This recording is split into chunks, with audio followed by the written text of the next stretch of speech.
Hello दोस्तों, आज का हमारा टॉपिक है UP board solution class 12 biology chapter 12 पारितंत्र। तो दोस्तों, आज के वीडियो में हम इस चैप्टर के अभ्यास के अंतर्गत दिए गए प्रश्नोत्तर का पार्ट 2 का वीडियो देख रहे हैं। तो देखिए, पार्ट 2 के वीडियो में हम क्वेश्चन 9 से बाकी सभी क्वेश्चनों को सॉल्व करेंगे जो अभ्यास प्रश्न में दिए हुए हैं। तो आइए वीडियो को स्टार्ट करते हैं, देखते हैं प्रश्न 9 क्या है। प्रश्न 8 तक हमने पार्ट 1 के वीडियो में आंसरों को समझा दिया है। भाई देखते हैं पार्ट 2 का वीडियो में प्रश्न संख्या 9। देखिए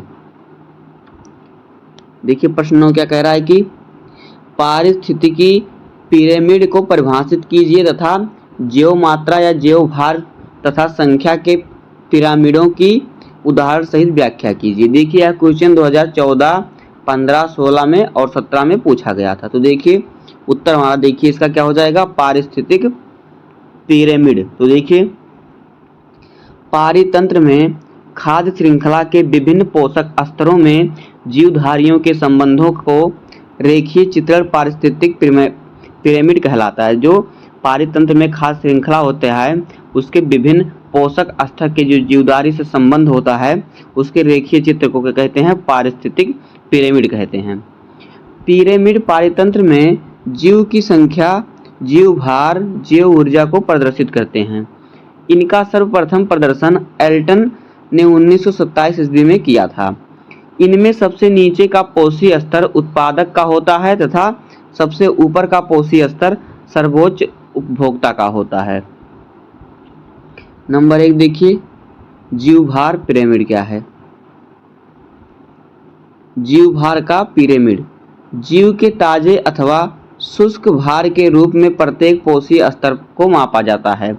स्थलीय पारितंत्र में उत्पादक का जीव भार सर्वाधिक होता है। जो स्थल पाए जाते हैं उनका जो होता है भार, जीव का भार सबसे अधिक होता है, अतः पिरामिड सीधा रहता है। तालाबीय पारितंत्र में उत्पादक का भार सबसे कम होता है, अतः पिरामिड उल्टा बनता है। जीव भार को ग्राम प्रति मीटर स्क्वायर में मापा जाता है। देखिए दो घास स्थलीय पारिस्थितिक तंत्रों में जीव भार के खाद्य पिरामिड फूड। तो देखिए इस प्रकार से इसका चित्र बनेगा। यहाँ पे देखिए ऊपर है चीता, फिर दूसरा है यहाँ पे लोमड़ी, फिर यहाँ पे है गाय भैंस और फिर यहाँ पे है छोटे छोटे पौधे। और इसमें देखिए यहाँ पे सर्प है, मेढक है, फिर यहाँ पे कीट पतंग है, यहाँ पे है फूल पौधे, पेड़ पौधे। अब आइए देखते हैं आगे संख्या का पिरामिड। देखिए पिरामिड इस प्रकार से यहाँ पे बना हुआ है। तो देखिए इस पिरामिड में विभिन्न पोषी स्तर के जीवों की संख्या को प्रदर्शित करते हैं। घास तथा तालाब पारितंत्र में संख्या का पिरामिड सीधा होता है। वृक्ष पारितंत्र में उत्पादकों की संख्या सबसे कम होती है। एक वृक्ष तथा अंतिम उपभोक्ता की संख्या सर्वाधिक होती है, अतः पिरामिड उल्टा बनता है। तो यहाँ देखिए पिरामिड एक सीधा बना हुआ है और एक उल्टा बना हुआ है। अब आगे देखिए प्रश्न संख्या 10, प्राथमिक उत्पादकता क्या है, उन कारकों की संक्षेप में चर्चा कीजिए जो प्राथमिक उत्पादकता को प्रभावित करते हैं। तो उत्तर देखिए प्राथमिक उत्पादकता क्या है। देखिए हरे पौधे प्रकाश संश्लेषण द्वारा सौर ऊर्जा को रासायनिक ऊर्जा में रूपांतरित करके कार्बनिक पदार्थों को संचित करते हैं, इकट्ठा करते हैं। यह क्रिया पर हरित तथा सौर प्रकाश की उपस्थिति में CO2 तथा जल के उपयोग द्वारा होती है। इस क्रिया के फलस्वरूप जीव जगत में सौर ऊर्जा का निरंतर निवेश होता रहता है। ये देखिए प्रकाश संश्लेषण द्वारा संचित ऊर्जा को प्राथमिक उत्पादक कहते हैं, प्राथमिक उत्पादन कहते हैं। जो प्रकाश संश्लेषण द्वारा जो ऊर्जा प्राप्त होती है उसे प्राथमिक उत्पादन कहते हैं।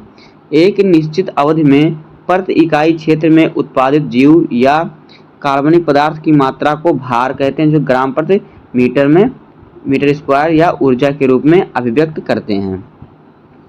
ऊर्जा की संचय दर को प्राथमिक उत्पादकता कहते हैं। इसे कैलोरी मीटर स्क्वायर पर ईयर्स या ग्राम मीटर स्क्वायर ईयर में अभिव्यक्त करते हैं। आगे देखिए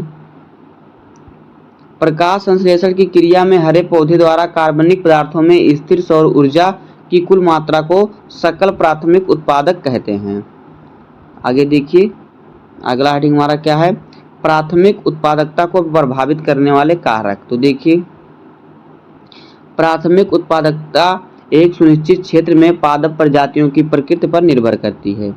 यह विभिन्न प्रकार के पर्यावरणीय कारकों, प्रकाश, ताप, वर्षा, आर्द्रता, वायुगत मृदा का संगठन, स्थलाकृतिक कारक तथा सूक्ष्म जैवीय कारक आदि, पोषकों की उपलब्धता यानी मृदा कारक तथा पौधों की प्रकाश संश्लेषण क्षमता पर निर्भर करती है। इस कारण विभिन्न पारितंत्रों की प्राथमिक उत्पादकता भिन्न भिन्न होती है। मरुस्थल में प्रकाश तीव्र होता है, ताप की अधिकता और जल की कमी होती है, अतः इन क्षेत्रों में जल की कमी के कारण पोषकों की उपलब्धता कम रहती है। इस प्रकार प्राथमिक उत्पादकता प्रभावित होती है। इसके विपरीत उपयुक्त प्रकाश एवं ताप की उपलब्धता के कारण शीतोष्ण प्रदेशों में उत्पादन अधिक होता है।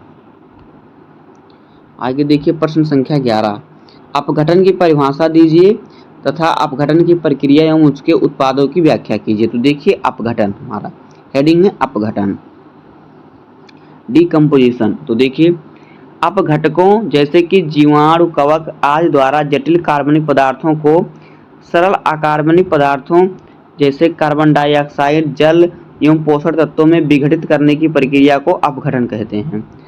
क्या कहते हैं, देखिए, जो अपघट हैं, अपघटों को जैसे कि जीवाणु, कवक आदि को जटिल कार्बनिक पदार्थ से सरल अकार्बनिक पदार्थों के रूप में परिवर्तित करने की प्रक्रिया को ही क्या कहते हैं, अपघटन कहते हैं। आगे देखिए,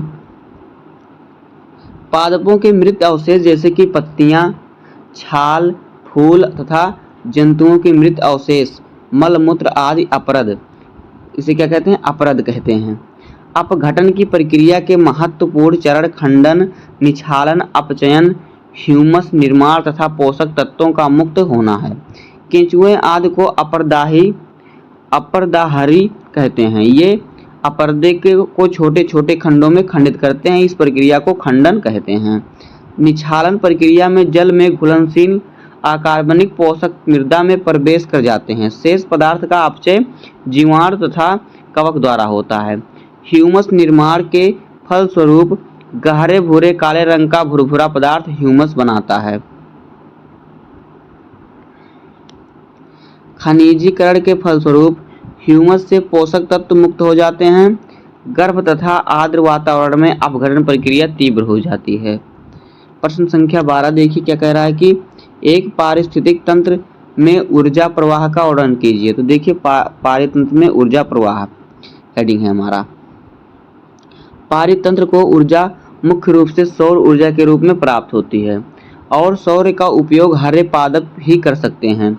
उत्पादक प्रकाश संश्लेषण की क्रिया द्वारा सौर ऊर्जा को रासायनिक ऊर्जा में बदलकर कार्बनिक पदार्थों के रूप में संचित करते हैं। जो हरे पौधे होते हैं, प्रकाश संश्लेषण द्वारा सूर्य के प्रकाश जो सौर ऊर्जा होती है उसको रासायनिक ऊर्जा में बदलकर कार्बनिक पदार्थों के रूप में संचित करते हैं, जो उनका भोजन होता है। खाद्य पदार्थों के रूप में ऊर्जा उत्पादन से विभिन्न स्तर के उपभोक्ताओं को प्राप्त होती है। ऊर्जा को प्रवाह एक दिशीय होती है। यहाँ पे देखिए, प्रकाश संश्लेषण जो होता है खाद्य श्रृंखला में ऊर्जा प्रवाह, उसका चित्र बना हुआ है यहाँ पे देखिए।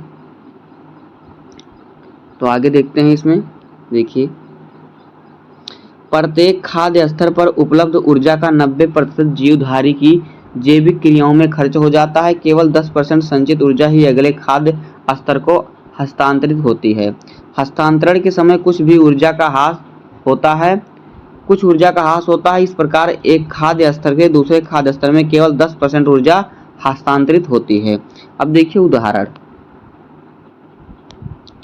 एक खाद्य श्रृंखला में यदि उत्पादक के पास 100% ऊर्जा है तो प्रथम श्रेणी के उपभोक्ता शाकाहारी को केवल 10% ऊर्जा मिलेगी। उससे दूसरे श्रेणी के उपभोक्ता मांसाहारी को केवल 1% ऊर्जा मिलेगी। इसी प्रकार अगली श्रेणी के उपभोक्ता को 0.1% ऊर्जा मिलेगी। इस प्रकार एक दूसरे से श्रेणी के जीव को केवल 10% ऊर्जा पिछली श्रेणी से प्राप्त हो सकती है। उपभोक्ता में सर्वाधिक ऊर्जा केवल शाकाहारी को प्राप्त होती है। देखिए, जो अगर कोई उपभोक्ता है उसे 10% ऊर्जा मिलेगी अगर वो शाकाहारी है, और आगे उसके बाद का जो होगा उसे 10 का 1 भाग, मतलब 10 गुना उसे इससे अधिक मिलेगा, उसका 1 भाग मिलेगा, 10 गुना कम, यानी तो उसको मांसाहारी को 1% मिलेगा, उसका अगले से रेडी होगा तो उसको 1% का 10वां भाग मिलेगा। आगे देखिए पारितंत्र में ऊर्जा का पिरामिड यहाँ पे बना हुआ है। पारितंत्र में ऊर्जा का पिरामिड यहाँ पे देखिए, इस प्रकार से आप चित्र बना लीजिएगा। अब आइए देखते हैं आगे। पारितंत्र में ऊर्जा को एक पक्षीय प्रवाह अथवा अकार्बनिक पदार्थों के परिसंचरण का पारिस्थितिकीय सिद्धांत सभी जीवों एवं पर्यावरण पर लागू होता है। अब आइए देखते हैं अगला प्रश्न, प्रश्न संख्या 13। एक पारिस्थितिक तंत्र में एक अवसादीय चक्र की महत्वपूर्ण विशिष्टताओं का वर्णन कीजिए। उत्तर देखिए, एक पारिस्थितिक तंत्र में एक अवसादीय चक्र की महत्वपूर्ण विशेषताएं इस प्रकार से हैं। नंबर 1 देखिए, अवसादी चक्र जैसे कि सल्फर एवं फास्फोरस चक्र के भंडार धरती के पटल में स्थित होते हैं। दूसरा देखिए, पर्यावरणीय घटक जैसे कि मिट्टी, आर्द्रता, पीएच, ताप आदि वायुमंडल में पोषकों के मुक्त होने की दर तय करते हैं। तीसरा नंबर देखिए, एक भंडार की क्रियाशीलता कमी को पूरा करने के लिए होती है, जो कि अंतर्वाह एवं बहिर्वाह की दर के असंतुलन के कारण संपन्न होती है। चौथा नंबर देखिए, अवसादी चक्र की गति गैसीय चक्र की अपेक्षा बहुत धीमी होती है। पांचवा नंबर देखिए, वायुमंडल में अवसादी चक्र का निवेश कार्बन निवेश की अपेक्षा बहुत कम होता है। छठवां नंबर देखिए, अवसादी पोषक तत्वों की एक बहुत घनी मात्रा पृथ्वी के अंदर अचलायमान स्थिति में संचित रहती है। आगे देखिए प्रश्न संख्या 14, क्या कह रहा है कि एक पारिस्थितिक तंत्र में कार्बन चक्रण की महत्वपूर्ण विशिष्टताओं की रूपरेखा प्रस्तुत कीजिए। उत्तर देखिए, एक पारितंत्र में कार्बन चक्रण की महत्वपूर्ण विशेषताएं इस प्रकार से हैं। देखिए नंबर एक क्या है, जीवों के शुष्क भार का 49% भाग कार्बन से बना होता है। दूसरा देखिए, समुद्र में 71% कार्बन विलेय के रूप में विद्यमान है। यह सागरीय कार्बन भंडार वायुमंडल में CO2 की मात्रा को नियमित करता है। तीसरा नंबर देखिए, जीवाश्मी ईंधन भी कार्बन के एक भंडार का प्रतिनिधित्व करता है। चौथा नंबर देखिए, कार्बन चक्र वायुमंडल, सागर तथा जीवित एवं मृत जीवों द्वारा संपन्न होता है। पांचवा देखिए, अनुमानतः जीवमंडल में प्रकाश संश्लेषण के द्वारा प्रतिवर्ष 4 × 10⁻13 किलोग्राम कार्बन का स्थिरीकरण होता है।